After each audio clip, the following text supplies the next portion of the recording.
बिस्मिल्लाहिर्रहमानिर्रहीम। आज हमारा जो टॉपिक है वो स्टेयर को किस तरह डिज़ाइन किया जाता है साइड के ऊपर बग़ैर दीवार के ऊपर लेआउट किए, या जिस तरह अमूमन घरों में हम जिस तरह बनाई जाती है सीढ़ी, तो प्लाज़ों के अंदर ये चीज़ नहीं होती। वहाँ पे इतनी जल्दी हम दीवार नहीं बना सकते और ना इतना टाइम होता कि हम उनके ऊपर लेआउट करें। तो वहाँ पे बग़ैर दीवार के ऊपर लेआउट किए हमें सीढ़ी की ज़रूरत होती है, बनानी पड़ती है हमें। तो उसका तरीक़ाकार मैं इंशाल्लाह आपको बताऊंगा और कोशिश करूंगा कि आपको बेहतरीन तरीके से समझा सकूं। आखिरी राइज़र के ऊपर लेवल रख के उसको हमने चेक कर लेना है कि आया आखिरी राइज़र जो है वो लेवल में पड़ा हुआ है, और प्लस डोरी को भी हमने देखना है। ये हमारे पास लेवल है, इससे हम ये ऊपर रखेंगे और ये अड्डा हमारा बिल्कुल लेवल में जो है राइज़र लगा हुआ है। और दूसरे नंबर पे हमने डोरी को भी साथ चेक कर लेना है कि वो ठीक है या नहीं।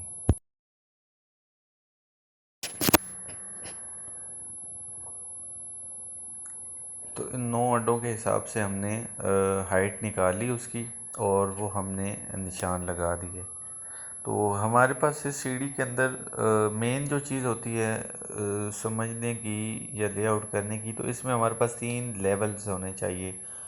फिनिश फ्लोर लेवल जहाँ से सीढ़ी स्टार्ट हो रही है, और फिनिश फ्लोर लेवल जहाँ पे सीढ़ी एंड होनी है, और एक मिड लेवल। अगर हमारे राइज़र होते हैं 10 राइज़र हैं या 20 राइज़र की सीढ़ी है, तो उसका मिड लेवल जो है वो 10 राइज़र्स के ऊपर आएगा। मतलब 7 मल्टीप्लाई बाय 10 करेंगे तो 70 इंचज़ आ जाएगा। तो वो 70 इंचज़ हमारे पास हमारी जो सीढ़ी होगी उसका मिड लेवल होगा। तो हम क्या करेंगे, शुरू पे निशान लगा दिया, सेंटर में लगा दिया और टॉप पे लगा दिया। मिड वाले निशान इसलिए लगा देते हैं ताकि सीढ़ी को हम क्रॉस चेक कर लें कि हमारी सीढ़ी आया सेंटर में ही पता लग जाए। अगर सीढ़ी में कोई मसला होगा तो वो हमें मिडल तक जाते हुए पता चल जाएगा।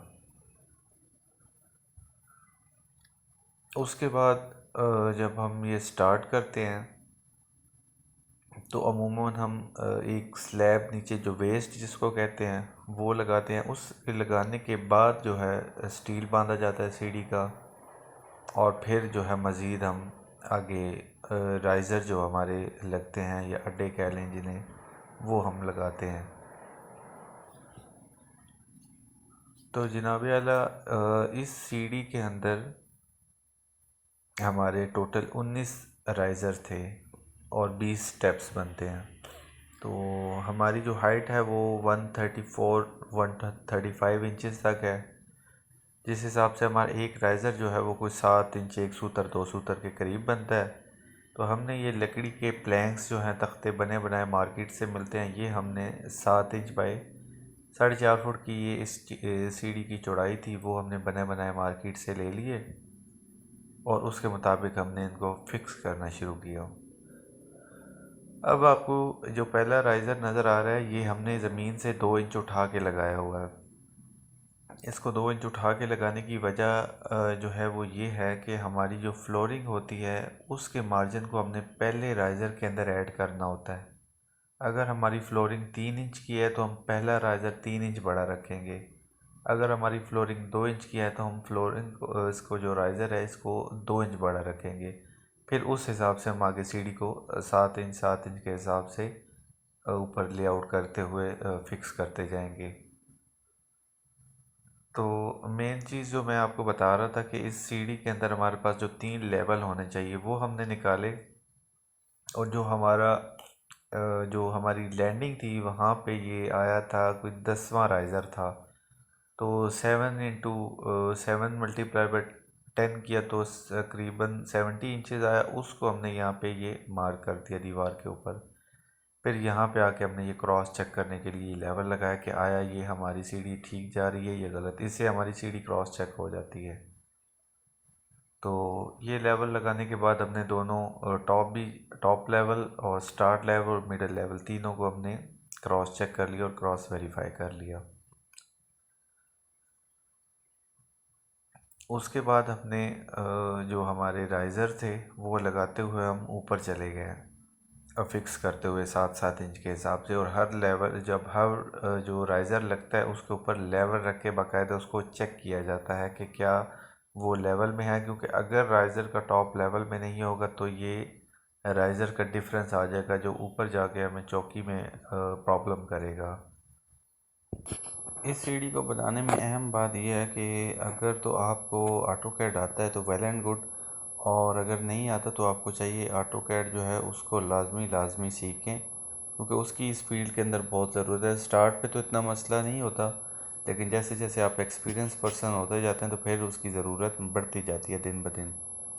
तो मैंने ख़ुद भी जो है वो ऑटोकैड 3-4 साल स्टार्ट में नहीं किया था, लेकिन उसका मुझे बहुत ज़्यादा बेनिफिट हुआ जैसे ही मैंने ऑटोकैड का कोर्स किया था।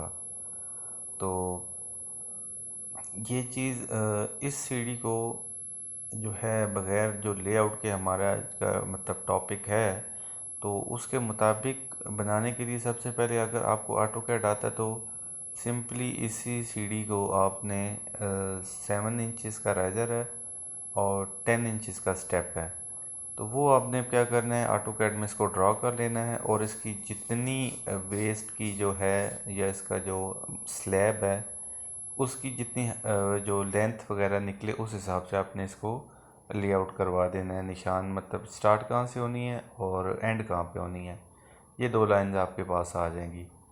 अब हमारी ये सीढ़ी लिफ्ट है हमारे सामने, तो उससे 5 फुट आगे थी, इसलिए हमने इसको ऑटोकैड में ड्रा कर लिया, हमारे पास ये ड्राइंग मौजूद थी।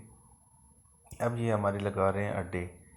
तो ये साहब जो अड्डा लगा रहे हैं इन्होंने क्या किया, ऊपर जो पहला राइज़र है लैंडिंग से ऊपर और जो आखिरी राइज़र है वो दोनों लगाए हैं मेजरमेंट इसकी पूरी करके, और उसके ऊपर इन्होंने डोरी बांधी है। जो सीढ़ी का बेहतरीन तरीक़ाकार यही होता है कि उसके जो राइज़र हैं जितने भी उनकी टॉप एक डोरी के अंदर हो।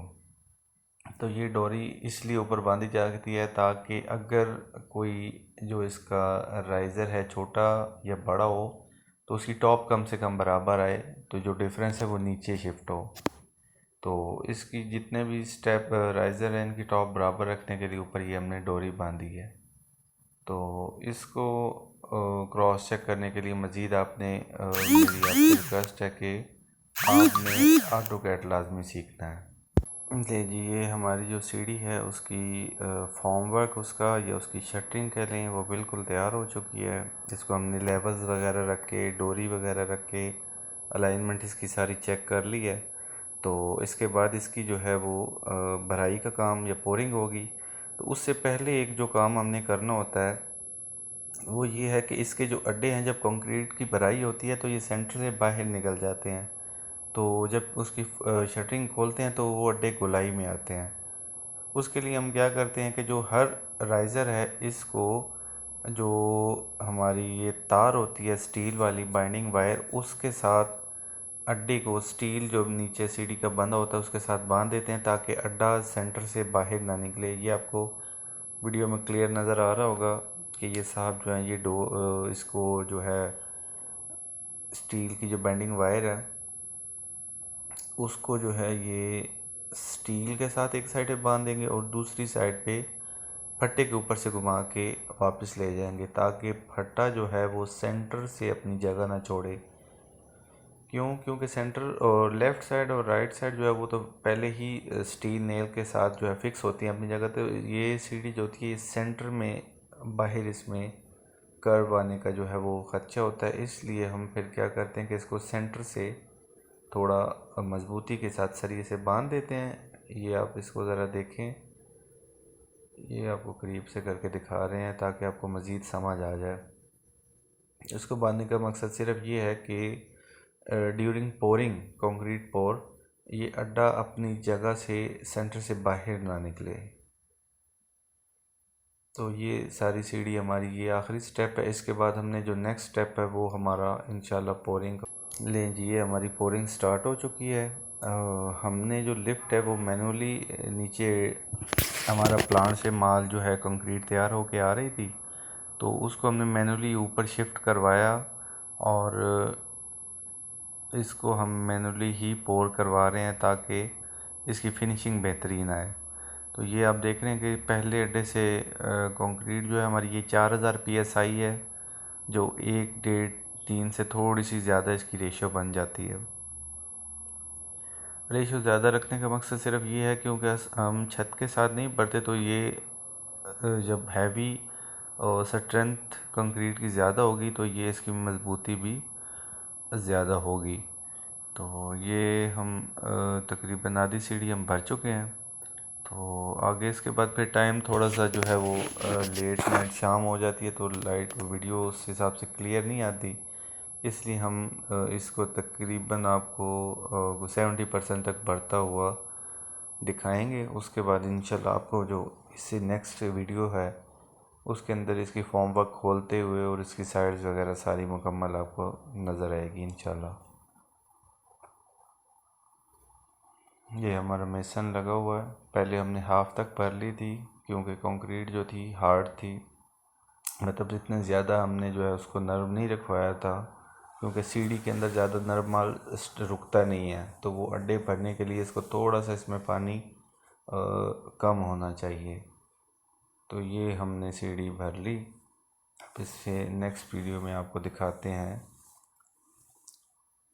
कि इसकी पोरिंग के बाद तैयारी मुकम्मल किस तरह हुई। अल्हम्दुलिल्लाह ये हमारी पोरिंग हो चुकी है और ये नेक्स्ट डे हम अर्ली मॉर्निंग कोई 8 बजे के करीब इसको इसकी जो राइज़र है उनको खोल देते हैं, ताकि अगर कहीं राइज़र के अंदर कोई खोड़ छोड़ या कोई मरम्मत निकलने वाली हो तो साथ इसको फिक्स कर देना कि मरम्मत भी सेव हो। और माशाल्लाह हमारे पिलर्स भी जो हैं वो काफ़ी बेहतरीन फेयर फिनिश उनकी निकली है, किसी किस्म की जो है वो हनी कॉम्बिंग इतनी ज़्यादा नहीं हुई। तो ये माशाल्लाह हमारी जो सीढ़ी थी वो बेहतरीन तरीके से जो है वो क्लियर हो चुकी है। इसके बाद नेक्स्ट स्टेप हमारा ये होता है कि इसको क्योरिंग करनी होती है, पानी की तराई शराई लगानी होती है। तो उसके लिए हम क्या करते हैं, पानी हमारे पास जो स्टॉक में होता है उससे हम इसकी ये अगर देखेंगे तो नीचे से थोड़ी बहुत आई है हनी कॉमिंग, तो ये इसीलिए खुलवाई थी ताकि इसको साथ ही रात को भरिए सुबह इसको मरम्मत या फीलिंग लगा के इसको हम कवर कर लें। ये हमने साथ ही क्योरिंग शुरू कर दी है पिलर्स की भी और स्टेयर की। वैसे मौसम यहाँ पे ठंडा है तो इतना टेम्परेचर जो है वो कोई 20 से 22 डिग्री 25 डिग्री तक रहता है। रात को वैसे ही ठंड हो जाती है, तो इसलिए क्योरिंग जो है वो हम जूट जो है बैग्स की बजाय डेली 2-3 बार या 4 बार इसको हम पोरिंग कंक्रीट इसकी जो है वो क्यूरिंग करते हैं। तो ये सीढ़ी आपके सामने है, आपने देखा बगैर किसी लेआउट के, हमने दीवार के ऊपर कोई लेआउट नहीं किया और बिल्कुल एग्जैक्ट एज पर ड्राइंग हमने ये सीढ़ी बनाई। मज़ीद इसमें अगर कुछ आधी इंची या पौनी इंची का कोई फ़र्क हुआ तो वो इंशाल्लाह हम जो इसका नेक्स्ट वीडियो बनाएंगे जिसमें इसमें ग्रेनाइट लगाएंगे तो वो आपको दिखाएंगे कि उसको कैसे कवर किया जाता है। ये सीढ़ी बिल्कुल हमारी जो है वो माशाल्लाह से तैयार हो चुकी है, आपके सामने है। तो इंशाल्लाह हम यही कोशिश करते हैं कि हमारी वीडियो से जो न्यू कमर्स हैं उनको ज़्यादा काम सीखने का मौका मिले। तो इंशाल्लाह आपसे हमारी ये रिक्वेस्ट है कि चैनल्स को जो है आप सब्सक्राइब करें ताकि हम मज़ीद इस तरह